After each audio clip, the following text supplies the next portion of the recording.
Umgomo we-COVID-19 uqale ngoMengameli wezwe, ngalokhu ubekhombisa izakhamuzi zakuleli ukuthi ziwethembe lo mgomo kahulumeni, wagqugquzela nalabo abanongabazane ngawo ukuthi bagome. Ubesencokola ebuza ukuthi njengoba egonywa nje angawavala yini amehlo. Kodwa ke esekhuluma nabezindaba wathi akazwanga kabuhlungu ngenkathi egoma. I've just had my vaccination. And I must say that at first I was a bit terrified of this long needle that was going to be embedded into my arm, but it happened so quickly, so easily. It was just a prick on my flesh.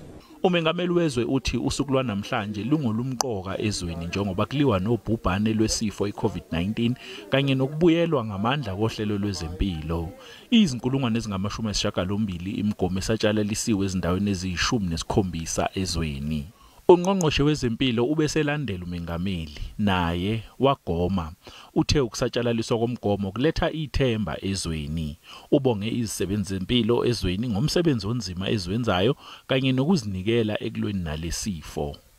Our health workers have persevered and endured anxiety, panic, the risk, the threat of getting the infection and infecting their families. And what to say to them, we did say at the beginning, that they are our frontline warriors. We need them protected.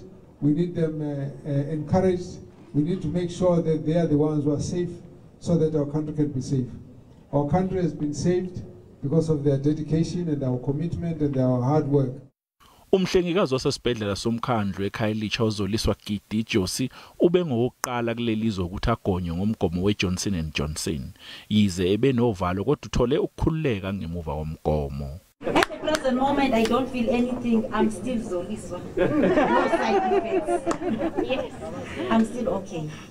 Lo mgomo kulindeleke ukuthi udluliselwe ezisebenzini zezempilo ezweni lonke kulamasonto amabili ezayo. Kulindeleke eminye imigomo eyizinkulungwane ezingama-500 kulamasonto ambalwa ezayo. Uhulumeni uthi unesiqiniseko sokuthi izwe lizobe selithole imigomo enele ukuze kuvikeleke abantu kulolu bhubhane. Njengamanje uhulumeni uhlawumbisela ekutheni kuzobiza amabhiliyoni 2.5 ukugoma u10% wabantu bakulelizwe, kube u9 billion ukugoma u30%, kube ngamabhiliyoni 15.5 ukugoma ingxenye yesibalo sabantu bakulelizwe, kuthi u30 billion ukhokhele ukugoma bonke abantu bakulelizwe. We have had lots of discussion with the Minister of Finance, basically to say that the fiscus is going to carry the major burden of having to procure the vaccines. In the process, we've also agreed that we will look at and activate other means of raising additional funds, and that is the second way would be to approach the medical schemes and ask them to make a contribution, which will also be on the basis of social solidarity. Imininingwane emayelana nokuthi le mali izovela kuphi izomenyezelwa ungqongqoshe wezemali uTito Mboweni uma ngabe sethula isabelo mali sakulonyaka eParliament ngesonto elizayo.